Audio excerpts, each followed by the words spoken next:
What do you like? Tell me what you like. I love the idea of nourishing both our body and our soul. Welcome to the Nourishing You podcast presented by the National Association of Nutrition Professionals, NANP. We invite you to join Kristen Burkett and Diana Wally as they host experts from the holistic wellness space who will share practical tips and information to enhance your health and vitality. Kristen and Diana are master nutrition therapists and board certified in holistic nutrition with private practices that support their clients as they strive to reach their full potential. If you enjoy today's show, please help us out by commenting below, liking this video, and subscribing to the channel to help us spread the word. You have to move your body. That's my message. That's my passion. This episode of Nourishing You is brought to you by the National Association of Nutrition Professionals, the NANP. Hi, everyone. Welcome to this episode of the Nourishing You podcast. We're excited to talk with Dr. Jen Perez. As part of our series on healthy aging, Dr. Perez is going to educate us on foot health for fall prevention. Dr. Jen Perez is the co-founder and COO of Gait Happens, a global leader in lower extremity education. As a chiropractor and gait specialist, Dr. Perez is passionate about educating both individuals and professionals on the importance of lower extremity biomechanics in obtaining meaningful results for patients.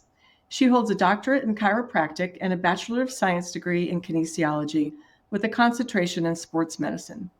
Based in Lafayette, Colorado, Dr. Perez also owns and operates Kinetic Chiropractic, where she offers personalized care and treatment to help patients restore optimal movement and alleviate pain. Through her online and in-person work, she's been able to help clients worldwide with a focus on foot health and corrective exercise. Dr. Perez has been featured on 9 News and in publications such as Women's Health, National Geographic, and CNN Underscored. In addition to her teaching and course writing with Gait Happens, she also has lectured to numerous educational institutions and associations, such as the Canadian Pedorthic Association, Palmer College of Chiropractic, and the Florida Chiropractic Association. Welcome to the podcast, Dr. Perez. Thank you so much for having me. I'm so excited. We were just chit-chatting a little bit, and I think the connection between nutrition professionals and physical health professionals is so incredibly important, and having not only an understanding of each other's roles, but also that referral network. It's so powerful. So I'm very excited to be here. Yeah, thanks, Jen. We are equally as excited to have you to talk about this really objectively underrated area of physical health. And, I hate to admit it to a gait specialist doctor, but I'm super hard on my feet. I think a lot of people are. I personally, I love climbing and hiking, and I don't often think of my feet until I go to get a pedicure, for example. And I'm like, oh, dear God, what is happening down there with those feet? So, I'm just so excited to bring this to the forefront. But before we dive into the conversation, we're curious about your on-ramp into your specialty, because lower body biomechanics and foot health is really a niche field. So how did you get started? Yeah, I get this question a lot, especially as a chiropractor, right? When I'm introducing myself and I tell people I'm a chiropractor, they're like, oh, my neck. And I'm like, I don't do that. I actually really just focus from the waist down. But it's kind of a funny story. So I have always loved physics and biomechanics. It's just been something that's always fascinated me. And when I was in chiropractic school, I actually planned on specializing in shoulders. I was an overhead athlete. I was a college softball player, chronic shoulder pain, the whole 9 yards. And I ended up going to this course. It was a taping course with my goal of learning to tape shoulders. And the instructor kept talking about feet. And at first I was like, oh my gosh, stop talking about feet. No one cares about feet. Feet are gross. No one wants to talk about this. But by the end of the weekend, she kept talking about the effect on the entire kinetic chain and really looking at feet from that biomechanical and physics lens. And it was like a curtain had been drawn back. No one is talking about this. No one is talking about the impact that our feet have on our entire body. And that really started this whole path, because that instructor was Dr. Courtney Conley, who is now my business partner with Gait Happens. And here we are trying to educate the world on the power of foot health. So it was really this kind of combination of biomechanics and physics and the effect on the entire body that gave me this fascination. And then Dr. Conley, my mentor turned business partner, who gave me the passion. So it's been a really fun ride. That's a great story. Like, it's always funny, not funny, but just so interesting. Like, what happens to light somebody up to get into their path? Like, everyone we talk to, there's something that turned that light bulb on. I was like, yep, that's what I need to be in. I love it that you get to have that feeling. Absolutely. I mean, it's a very easy conversation to have, whether I'm having this conversation with you guys, whether I'm having it with a patient or, a colleague. It's a very easy conversation when you say, we look at the body, and let's look at the shoulder for a second. If you came to me and you said, I have this shoulder pain going on, I had this injury a long time ago, and now I have this chronic shoulder pain, you would come to me and expect me to, do some kind of physical work, but really give you exercises, some rehab. We got to strengthen this shoulder. And yet when we historically have talked about the foot, it's a completely different conversation. It needs support. Let's put it in a brace. Let's put it in orthotics. You need this orthotic for the rest of your life. If I told you you needed a shoulder brace for the rest of your life, you would have walked out of my office. But somehow that conversation changed at the foot.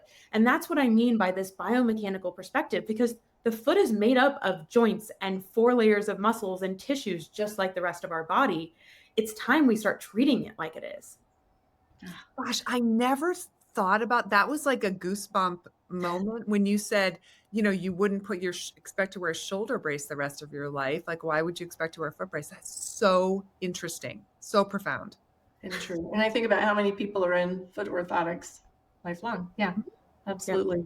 Yeah. Oh, so much to talk about. Okay, so this episode is part of our series on health in the elderly population, and we're focusing specifically on foot health for fall prevention. I would bet that many of our listeners don't even think about their feet unless they experience pain or some kind of foot problem.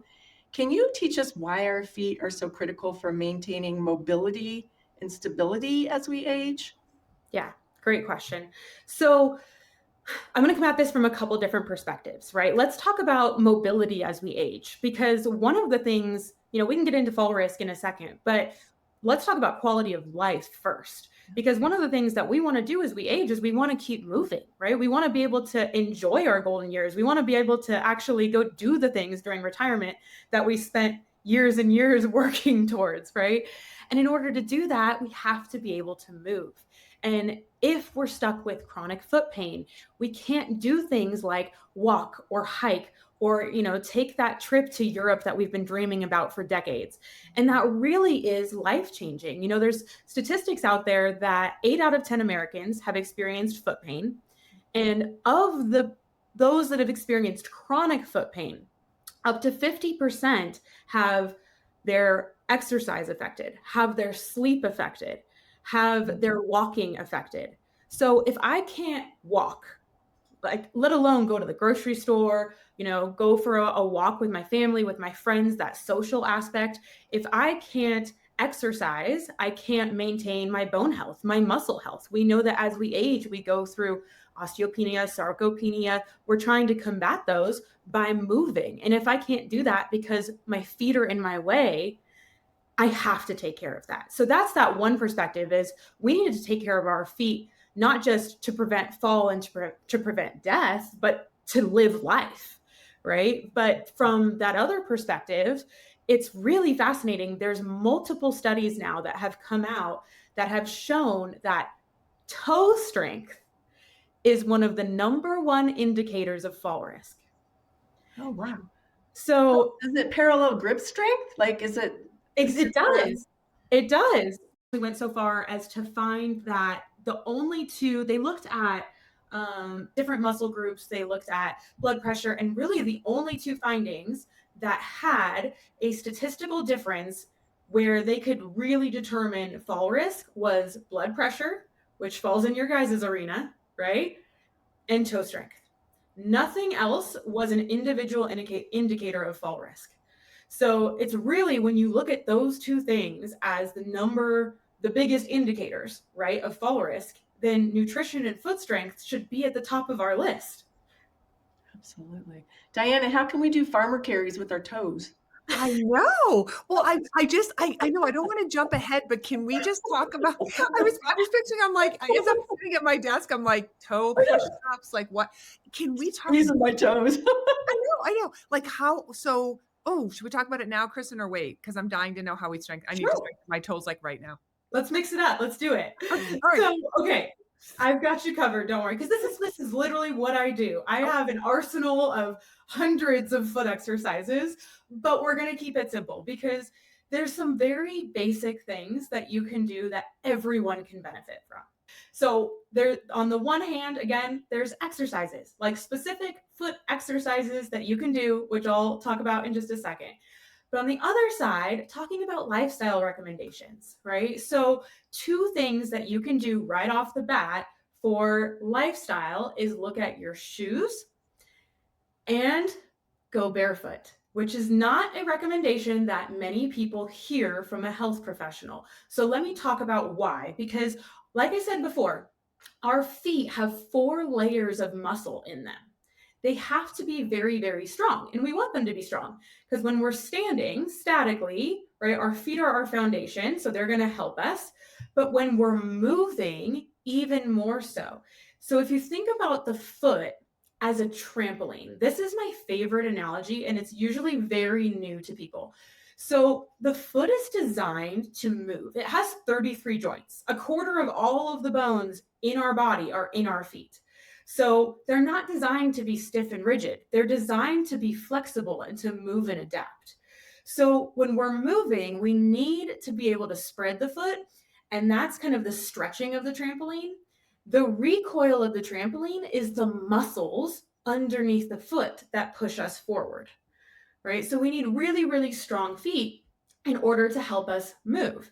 So one of the things that you can do to keep those muscles strong or to strengthen them if we've lost strength over time is to go barefoot. Because when we go barefoot, there's nothing else doing the work for us. Our feet have to do the work. And that's where shoes come in. So with shoes, the more your shoe is doing for you, the less your foot has to do. It's a very simple concept, right? But we're in the age of maximalist cushion, orthotics, support, arch support, guardrails built into our shoes that hold us so we don't spill over, right? But because the shoe is doing all of this for us, our foot doesn't have to do anything. And just like it would in a cast or in a brace, you're going to see muscle atrophy with that. Any shoe that has what's called a toe spring. So a toe spring is where that front part is lifted in the shoe. This is designed to help you rocker over your toes to make rockering easier. So it decreases the amount of physical work our foot has to do, which means over time, our foot gets weaker, right? So where I come in with footwear is a little bit different than other people because my recommendation is what I call the least amount of shoe. And what I mean by that is like the least amount of help, right? That's possible. And that may be different for you than it is for me. It depends on our history. It depends on if somebody's had a surgery or if they have some kind of more severe diagnosis. But everyone can get into a little bit less shoe than they're used to, which is going to make their foot a little bit stronger. And so I've heard other people talk about the importance of splay for the toes, like being able for your toes to be expanded rather than, held really tight in a shoe. So Yeah. is that part of this? Is that part of helping the foot is getting that splay? Absolutely. Absolutely. So I'll dive deeper into splay when we get into some of those diagnoses I want you to talk about, or I know you want to talk about. But when it comes to the muscles of the foot and engaging the muscles of the foot, there's a reflexive contraction that happens when the foot spreads. So going back to that trampoline analogy, so when the foot comes down and the forefoot spreads, so the part where, the ball of our foot is, where the metatarsals meet the toes, there's what's called a tie bar mechanism. So the ligament that goes across the ball of our foot, when that spreads, it creates stiffness in our plantar fascia. Stiffness is a good thing, right? And then it gets a reflexive contraction of the muscles underneath our foot. And that's what engages that trampoline effect. So you're totally right. Spreading the toes and spreading the forefoot are very, very important in the engagement of the foot. Okay. Yeah. I do want to go back to the exercises though, because I promised I would. So I have one that we can do together. Do you guys want to try it? Yeah, Sure. 100%. Okay. Because there's, I don't have to show my toes. I know. you don't have to show your toes. You don't have, you can just do it under the desk. Nobody will see. So, because there are like banded exercises that we can do. There's a lot of stuff out there, and we have lots of resources at on our Gait Happens Instagram or YouTube, all that stuff. So if you want exercises, check those resources out. But something you can do simple right now. So all I want you to do is just lift up all your toes. And then you're going to try to spread them out as wide as you can. Now, for some, that may be easy, and for some, that alone might be a little hard. We have friends, toes that like to be friends. And then keep spreading them out as you lower them back down to the ground. And then keep pressing them. Now, when I say press, I mean press flat. I'm not curling. I'm not gripping. If you have been practicing gripping a towel, stop it right now, and I'll tell you why later. But we're pressing our toes flat. And now you may already feel those muscles engaging underneath your feet. That's great. If not, you can start to just barely lift your heels, not even an inch off the ground. And then you should really start to feel some warmth underneath your feet as those muscles start to engage. So that's a great way just to learn to even fire up and engage those muscles. I'm trying to think of the last time I tried to just spread my toes wide. Like, it's not something that we really, maybe some people do, but I haven't thought about it. Right? I mean, and you want to go back to balance for a second. Toe statistics aside, when you think about balance, would you rather balance like this or would you rather balance like this? We don't do push-ups like this. We do push-ups like this. We don't do handstands like this. We do handstands like this. And yet our feet are constantly in this position where we're narrowing our base of support. I'm sitting here looking at my toes to see how wide they'll spread. I am terrible at spreading my toes. I'm looking at my toe. I'm like, oh my God, I failed. Yeah, I got to work on it. Yeah. So no, I mean, honestly, like 80% of my patients go home with some kind of toe spreading exercise. Okay. Makes sense. And So so we talked about toes. Can you give us just sort of a basic anatomy of the different parts of the feet that are important so that as we go into more details and conversation, we've got a good baseline? Absolutely. And I'm so mad at myself because I have a beautiful model for this and I left it at my office. I even tried to have my husband bring it home and it didn't work. So I'm so mad, but I'm going to do my best. So with the foot, right? If this is my foot, so we got my heel over here, we got my toes over here. So we talk about the foot in kind of three sections. The forefoot is the toes and the metatarsals. So the metatarsals are the long bones right back through here that meet the toes. That's our forefoot. Then we have our midfoot. Our midfoot is where there's a whole bunch of really small bones that are inside the middle of the foot, which allow us to get all of this nice mobility and twisting. That's where a lot of the pronation and supination come from, which are movements a lot of people have heard of, where the foot is starting to unlock and be more flexible, and then it supinates, it comes back up and stiffens for push off. For the record, both of those motions are 100% necessary and 100% normal. If you have been told that you pronate and it's a problem, that's dated information, because pronation is a completely normal and natural movement. We want to be able to get in and out of it. So if we're stuck in a certain position and we have trouble getting out of it, that's a different thing. We can work on control, we can work on strength, but pronation in itself is not the devil. And then going back to that last part is the rear foot. So that's going to be where our calcaneus, our heel bone is. So we have forefoot, midfoot, rear foot, and they're all designed to kind of have this nice wave motion to them. They should be able to twist and bend and dissociate. So, the more flexibility, the more mobility we have, and the more strength we have, then typically the better function and less pain that we see. Well, that I was a pronator and that I had to have big arch supports in my running shoes back in the day. I don't run anymore, but when I did.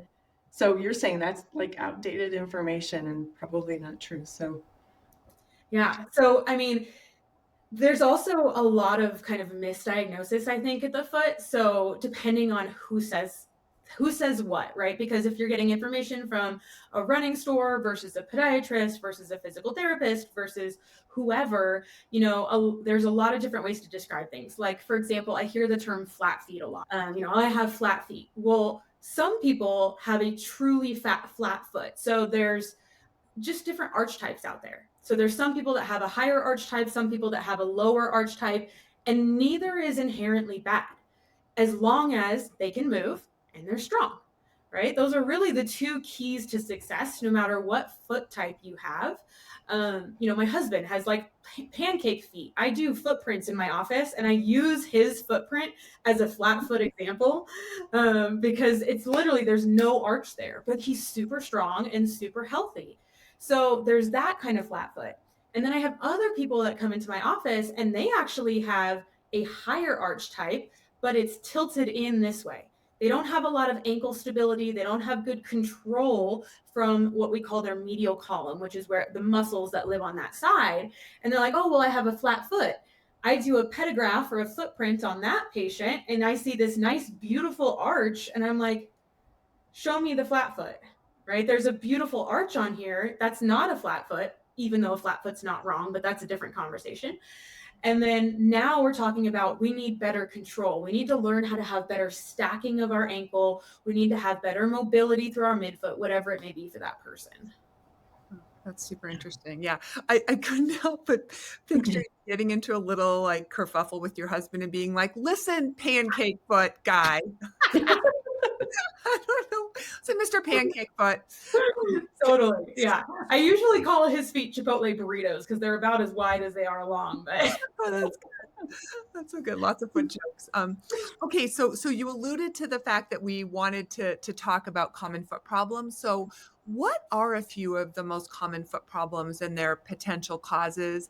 Things that come to mind, even speaking communicating with you before the podcast were things about like bunions, plantar fasciitis, hammer toes. So talk to us about the most common foot problems you see and what the root causes might be. Yeah, it's a great question. So, there's so many foot diagnoses out there, but there are definitely ones that are more common than others. So let's just kind of start at the forefoot and work our way back. So starting at the forefoot, there's two diagnoses there that I want to talk about. So one of them is bunions. So bunions, or the formal term is hallux valgus, is when if you look at, so here's my metatarsal and here's my toe, right? If this was my big toe, the big toe starts to drift towards the other toes. But really the instability isn't just happening at this joint. It's also happening at this joint back here where that metatarsal is starting to drift outwards. So it's kind of this overall what we call forefoot instability because the metatarsal is going out and the toe is going in, and it creates this angle and a bump on the inside of that big toe. So you'll often see a nice big bump here. It's usually red and painful. That's not a bony growth. It's actually the head of the metatarsal starting to stick out to the side. So it's really closer to a dislocation of the joint than it is a bony growth. And so with that, there's two things that we have to talk about. One is the forefoot stability, and the other is footwear. We get the question a lot of, are bunions genetic? My great aunt had bunions. My dad has bunions. My brother has bunions. And I would argue that there may be a genetic component to bunions because some people have what's called ligamentous laxity. They have more lax joints. So it's going to put them at a higher risk, right? But just like we talk about with cardiovascular disease, with type 2 diabetes, everyone in my extended family has type 2 diabetes. Am I a little bit more careful about my activity, about what I put into my body, right? Yes, I love ice cream, but, right, I'm going to be more careful. So same thing here with the foot. If I know I'm at a higher risk for bunions because there's bunions in my family, I'm going to be more careful about what shoes I wear and make sure that my feet are strong. So just because your mom has bunions doesn't mean you have to have bunions. So just to get that out of the way. But when we talk about forefoot stability, that's where that splay comes back. So when we splay the forefoot, if you imagine a rubber band that goes across my forefoot here, right? Is that rubber band going to be stiffer, right? Give me more resistance when my foot is spread out or when my foot is together? Spread out. Yeah. Spread out, right? We want that spread to give us tension, which gives us stability of the forefoot. So if instead my toes are constantly together, I now have a sloppy rubber band that's not giving me any stability here. And then we add in 10,000 steps a day on no tension or stability across that forefoot. And depending on the mechanics and the position of the toes, you're going to start to see changes at the forefoot. So that's where we see that bunion come in. And I'm thinking what years of women's dress shoes can do to facilitate bunions. Voila.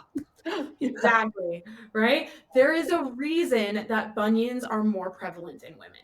And not to say that there aren't terrible men's dress shoes, because there are, right? But there is a much higher prevalence of shoes shaped like this for women than there are for men.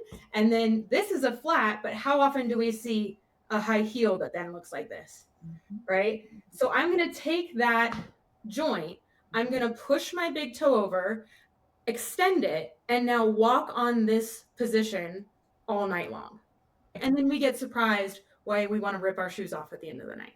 Yeah, and for those of you that aren't on YouTube and you're listening, she's referring to like a very tight box, like like a triangle toe box. Yeah, shoe. Right. Yeah.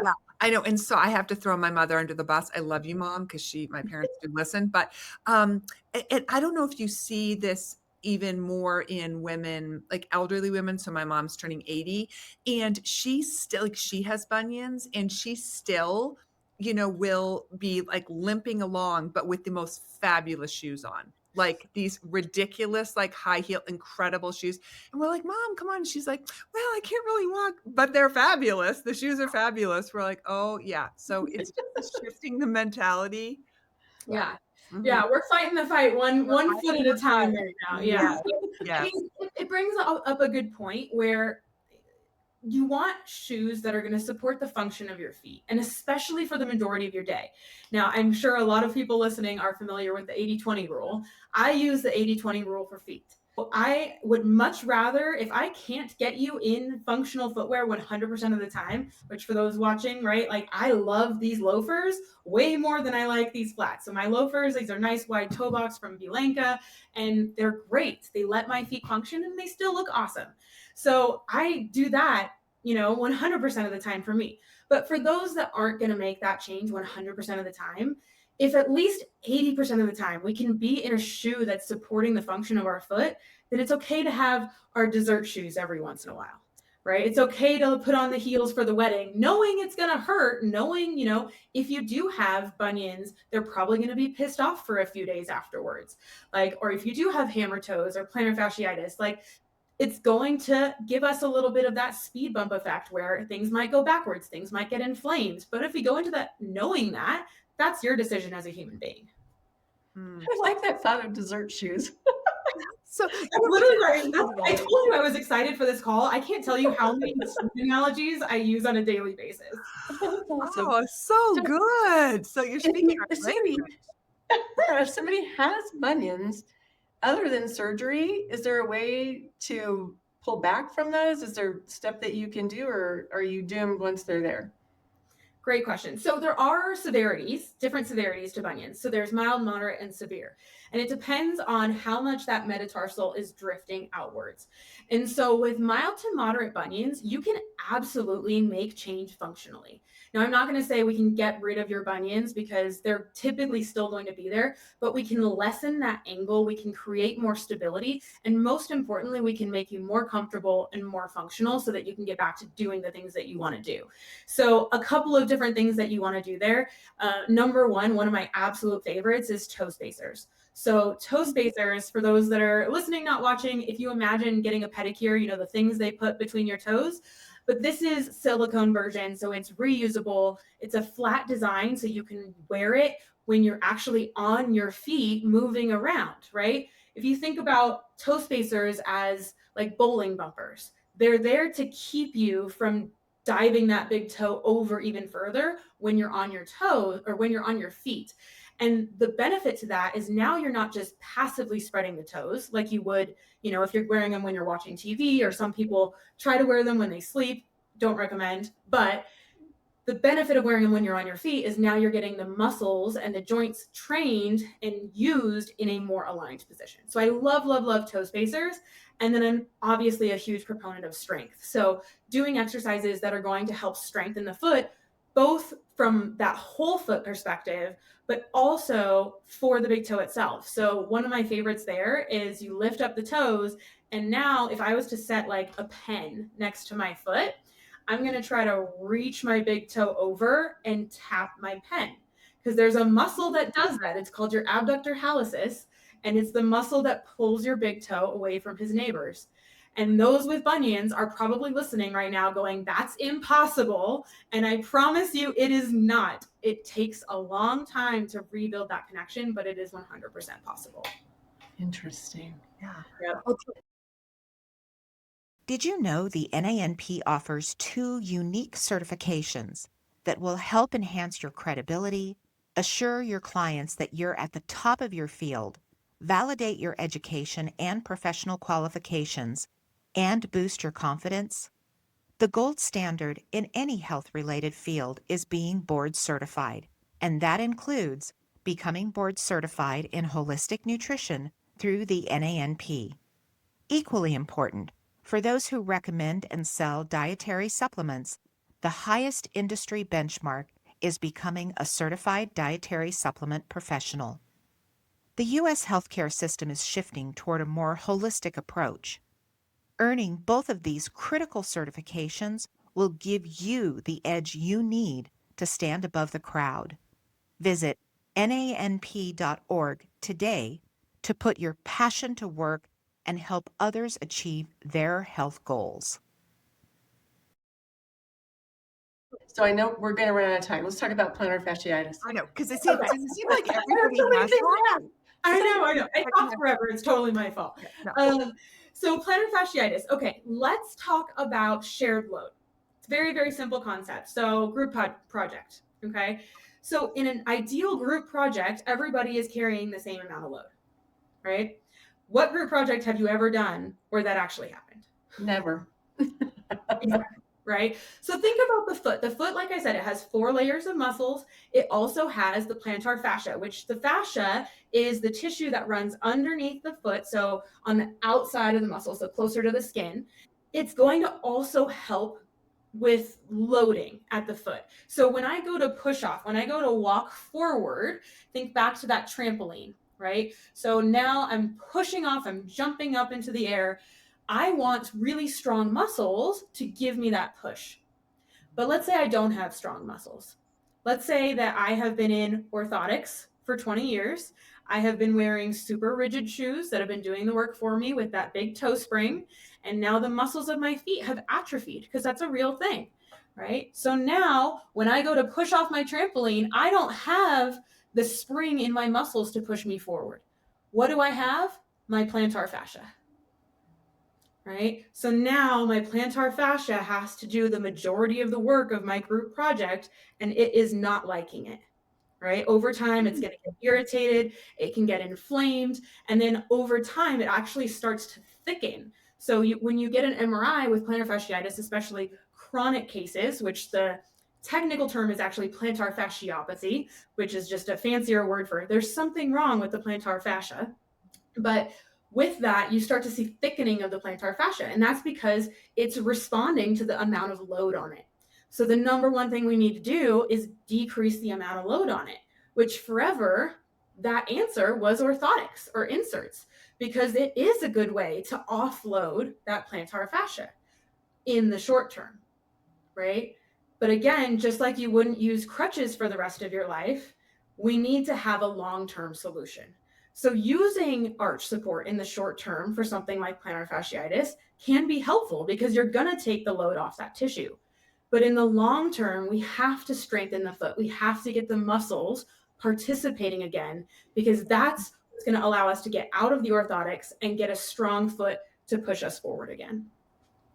So weak feet is really the issue. Weak feet is one of the number one issues when it comes to plantar fasciitis. And I don't want to say it's the only thing, but it is by far one of the most common things that I see.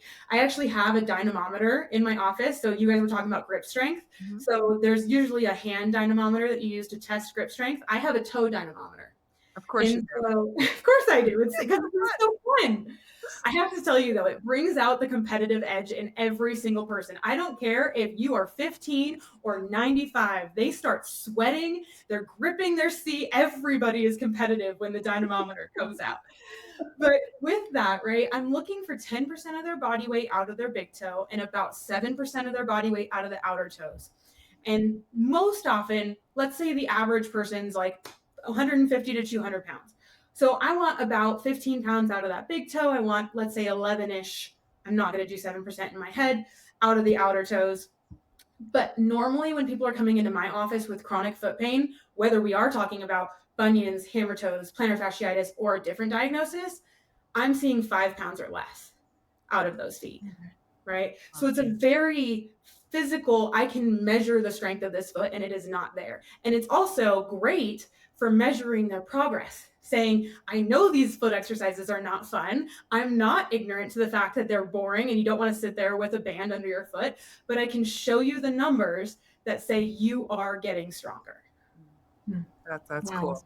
That's really cool. Okay, what about hammer toes? That was like the third one that we wanted to talk about. I don't even know what that is. I can be very quick with that because so hammer toes is when you think about the toes, they should lay flat on the ground. Mm-hmm. Over time, they can start to curl and lift. So when this starts to become rigid, that's called a hammer toe. And oftentimes you start to see arthritis in the knuckles of the toes. It can be really painful. They can get what's called a corn, which is a deep callus on the tops of the toes from rubbing on the shoes. It's a very uncomfortable diagnosis, and it does happen over time. So it is more common in our older populations.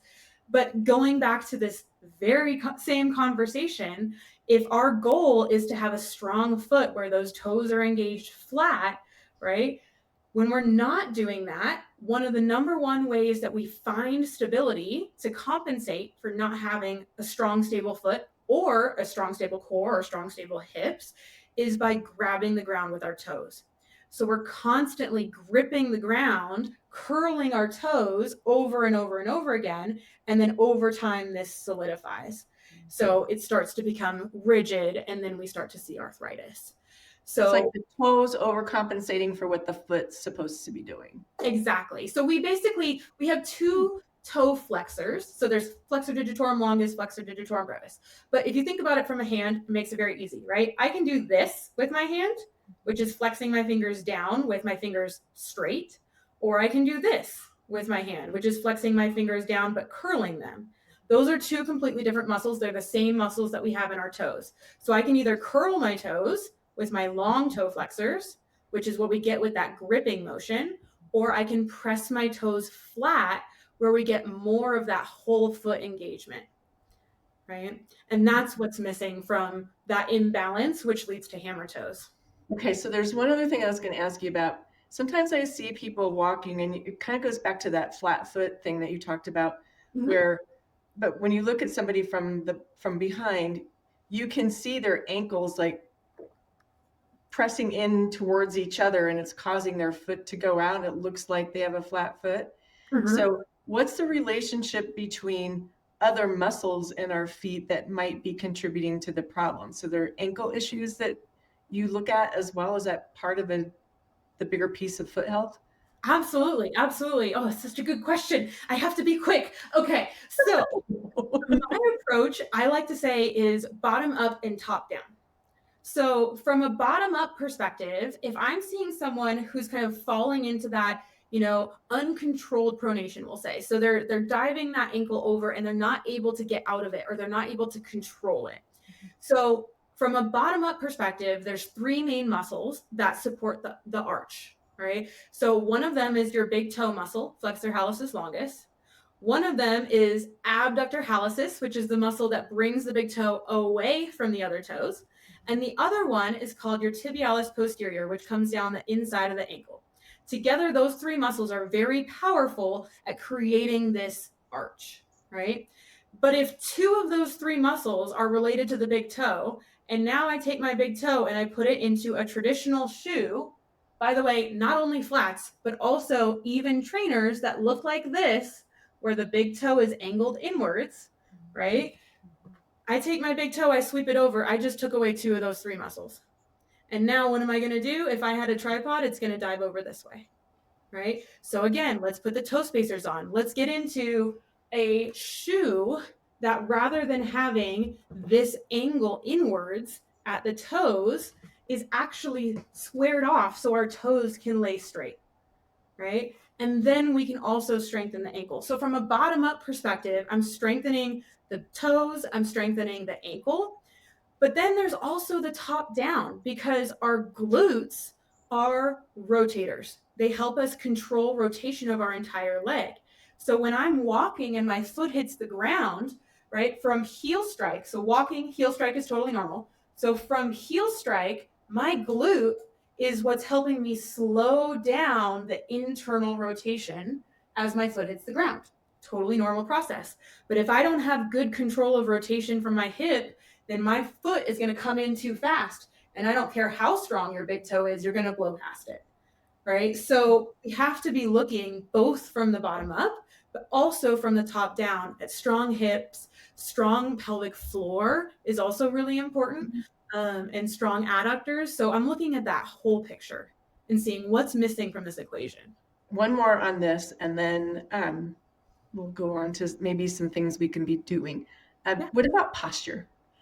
Like just overall posture. I mean, you've talked about some specific muscle groups. Does it go up that high? Like, totally. So my favorite way to think about posture, kind of two different ways. One is center of gravity. The other is muscle groups. So when you think about the musculoskeletal system, there's something called fascial lines, which is essentially our fascia, just like the plantar fascia, is tissue that connects all across our body like a spider web. And so there's lines that connect muscles so that they work together in groups. So for example, going back to that kind of like hyperpronated, uncontrolled position, if we're also seeing the knees falling in, right? Like typically you're going to see kind of the knees in this V along with that. So it's not just your tibialis posterior at the ankle. It's also, so tibialis posterior starts at the arch, goes up the inside of the leg. Then it's also going to attach to the adductors, which are the inner thighs. It's going to connect up into that pelvic floor, which is why I mentioned that. And then it goes up into our diaphragm, and it actually goes all the way up into our neck. So there's all of this is physically connected. So if I'm not having a lot of control, for example, from my core, maybe I'm pregnant, right? Looking at like the changes that happen with pregnancy, you're going to have natural changes to your tone in your core, to your control in your pelvic floor. And now we start to see everything kind of falling inward with that. And that's one of the things that gets overlooked postpartum really often.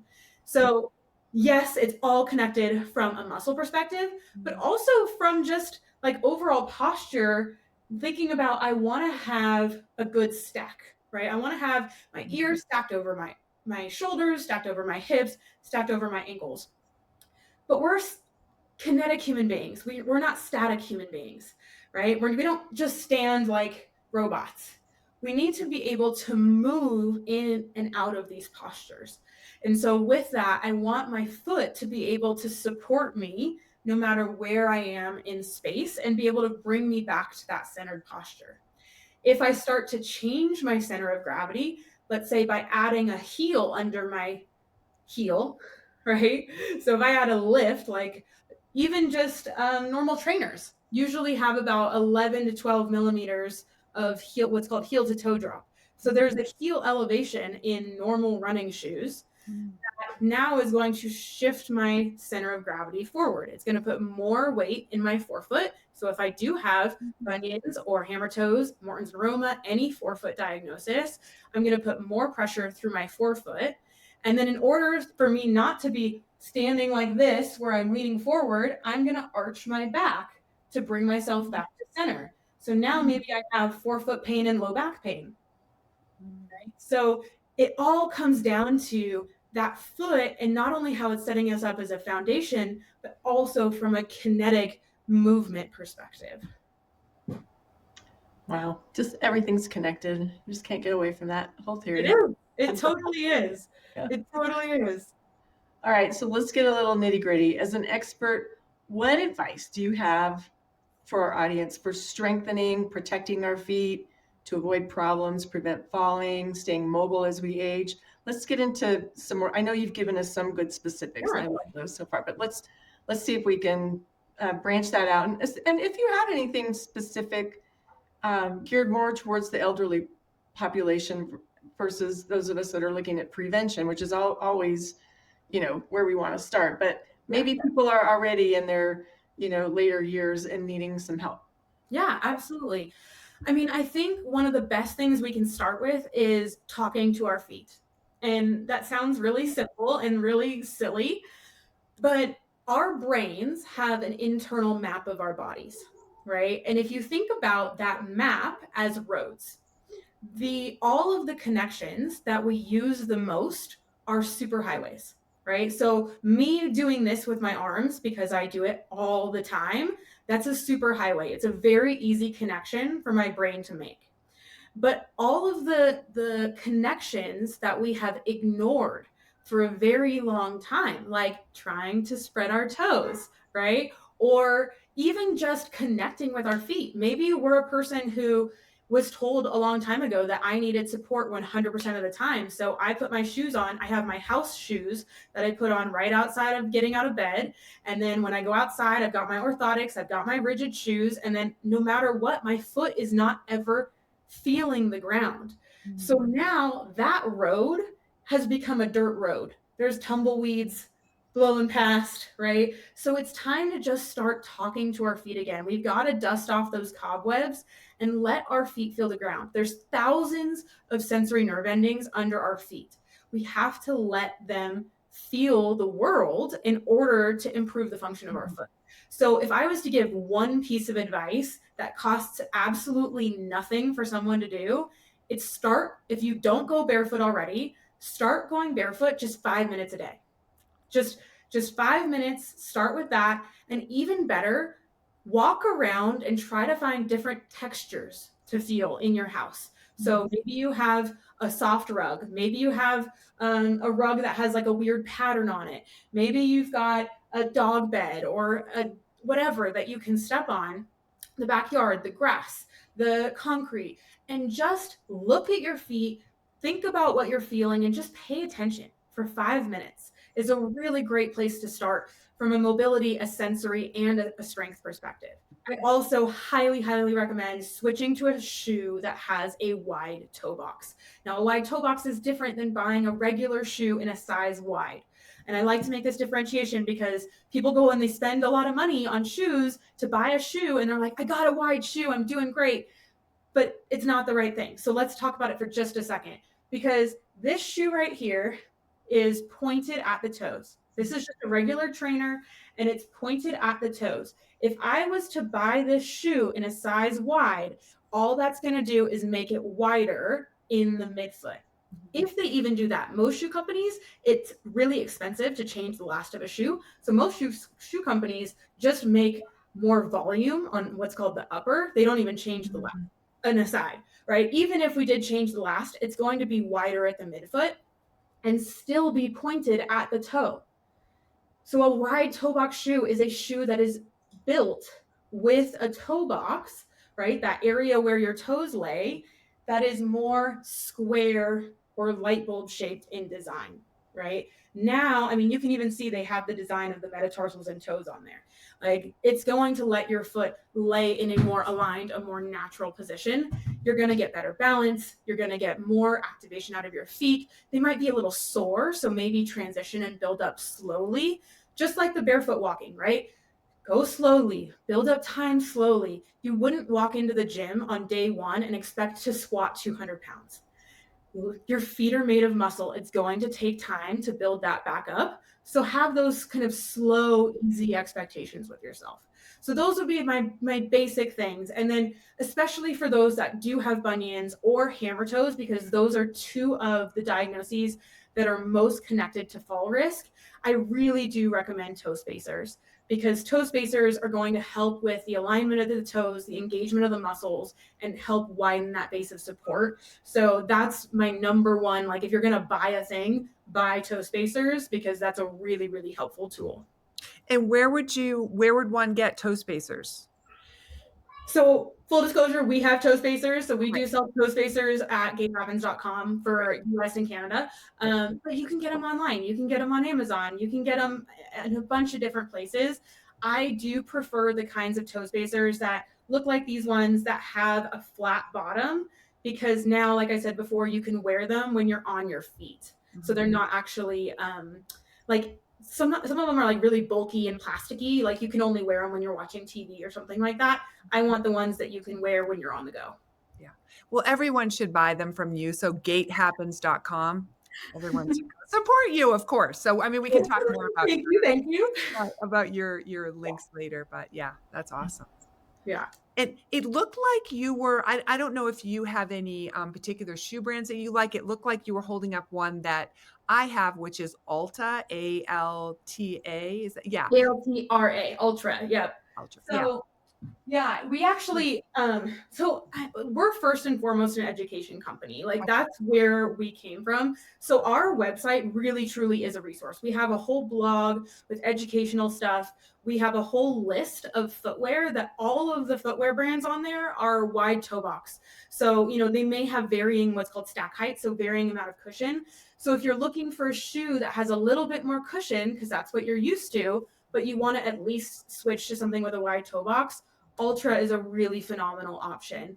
Then there's going to be brands that are going to get thinner. So something like a LEMS, for example, L-E-M-S is a really good, what I call transition shoe. So if you're already used to being in something with cushion, but not a ton of cushion, right? Not like super high stack height, and you're wanting to go down a little bit more, then LEMS offers kind of this middle ground shoe that has a little bit of cushion, but isn't quite what we would call minimal.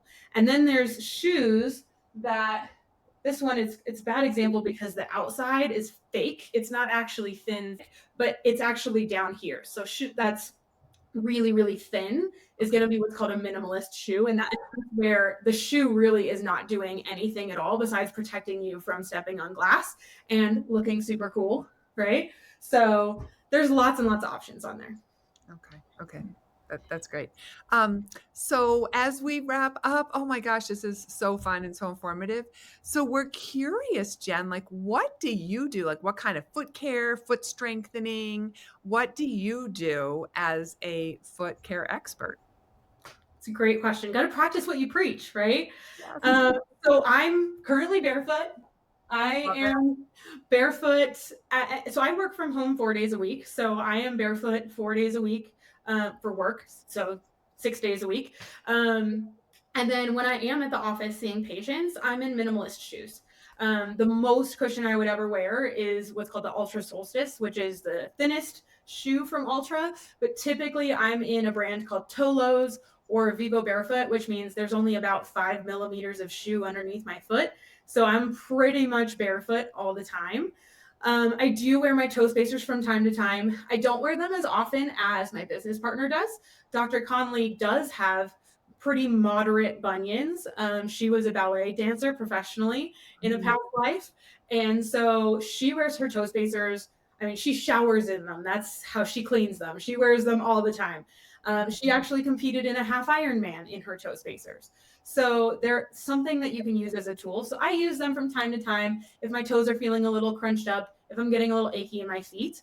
But the other thing that I love to do, another product plug, I'm sorry, but there's a reason we came out with it, because we really believe in it. We have like a whole foot health kit that's just tools for mobility and strength, so that it's all in one place and you can put it in one little bag. So it's just very convenient.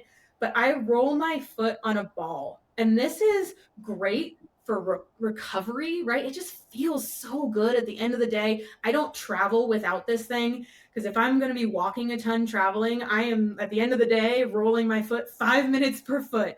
You don't have to do that all the time. Even just 30 seconds, 60 seconds, 90 seconds per foot can make a really big difference, because it's going to stimulate those nerves. It's going to get some movement, some blood flow into those muscles. And then you're also going to see a little bit more of that mobility come back too. So that's another thing that I really like to do for my feet. Yeah, I actually can add to your anecdote about that. So both of our daughters were athletes in high school, college, soccer and basketball. And my husband got one of those, and they swear by that. I mean, they would, especially the soccer cleats, which are like ridiculously thin. Yeah. So, oh my, and I've used it. It's incredible. Yeah, I love rolling my feet on a ball. So I should have mentioned that under the like, what can you do column? That's another really simple tool to just stimulate your feet, start getting the muscles moving a little bit, is to roll your feet on a ball. And just even starting with a tennis ball, something really soft, but building up to something with a little bit more, like this is kind of made of a rubber. It's got these nice little bumpies on there that feel really good. It doesn't need to be a golf ball. A golf ball is going to be too hard on a sensitive part of your body, but something that's got a little give. And these things that you're talking about, would this be appropriate for elderly people as well? Like, can that be helpful? I'm just thinking of my mom, who, like Diana's mom, still likes to wear the fancy shoes during the day to her lunches and stuff. But I know her feet are just killing her at the end of the day, and she's so tired. And I'm thinking just rolling on that ball would be so helpful. Yeah. As something basic to start with. Yeah. Absolutely. Yeah. I mean, I kind of get like a full spectrum of patients in my doors, anywhere from like, someone told me I needed to come here and I don't know what to expect, to like my diehards that have been in barefoot shoes and they've done all the things and like, I just want to get a preventative scan and like see how I'm doing. So I kind of get like the full gamut. But anybody who comes in kind of the former, where they're like, they haven't done anything for their feet, this is a totally new arena for them, almost every single one of them is going home with a foot health kit, because this thing has the toe spacers, it has the ball, it has a resistance band that you can use to strengthen like your toes, your hips, everything. And then it also has, we actually came up with patented toe strengtheners. So they're bands to strengthen the spread of your toes. So all of that comes in the kit, and it comes with like a nice little bag. So it's really just like all the things you need in one little spot, and it's safe, it's effective, and it's simple. And it comes with like how-to videos. So it's like, if you're going to hand it to someone, it has literally all the things. So it just makes it really, really easy. That's what we wanted, was like, it's easy, it's simple, it's easy to take with you. I travel with my whole foot health kit. So that's my plug. I don't know if we'll have this released before Mother's Day. I hope so, but I know what I'm getting my mom. Totally. Perfect. It's the best gift, right? Because going back to, it's not just about the foot, right? It's about the life. If you could walk further, if you could move more, if you can do the things and plan the trips and do all these things that you want to do, and your feet aren't holding you back, that's why we do what we do. Is not because of the foot, but because of the person. Well, you think about just how many falls could be prevented with strong feet. I mean, that's a huge part of the longevity game. So so important. Yeah, absolutely. And so you said the website is Gait Happens, and that's GAIT happens.com. Okay, great. So that's where they can find you and all of the things that you recommend, which thank you for all the resources that you guys provide. I think it's just fabulous and very generous, everything that you offer. So thank you for that. Thank you. Well, thank you guys for having me, because truly, I do this because I love it. Like I really clearly I'm, not passionate at all. But I really love it because of how much I've seen it affect my patients' lives, my family's lives, my friends' lives. And so being able to come on a platform like this and get this message out to more people, it's together we all help more people. And that's what this is about for me. Well, Absolutely. Jen, you are a treasure, such a treasure. So thank you so much for your energy and enthusiasm. And as Kristen said, sharing your wisdom and all the resources that you guys have. So please, please, please support Jen and her business partner, Courtney. And so we can't thank you enough for being with us. And thank you, as always, to all of you listening out there. Until next time, be well. This episode was brought to you by the National Association of Nutrition Professionals. To learn more about our certifications, please visit www.nanp.org.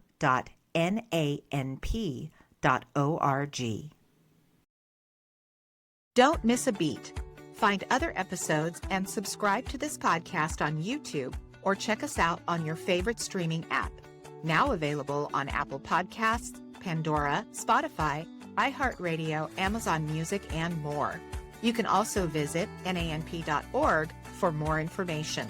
Looking for a board-certified holistic nutrition professional to support you on your health journey? Go to nanp.org to get started today. Membership in the NANP provides you with a competitive advantage. Whether you're a current practitioner or a student, we want you to become an active, informed leader of the holistic nutrition community and join our association today. When you're ready to go a step further, you can boost your credibility by becoming board certified in holistic nutrition. Visit nanp.org today to apply. The information on the NANP podcast is for educational purposes only and should not be considered medical or legal advice. The NANP is not liable or responsible for any harm, damage, or illness arising from the use of the information contained herein. By listening to the information on this podcast, you agree to defend, indemnify, and hold harmless the NANP and all agents. Copyright NANP, all rights reserved. Until next time, stay nourished.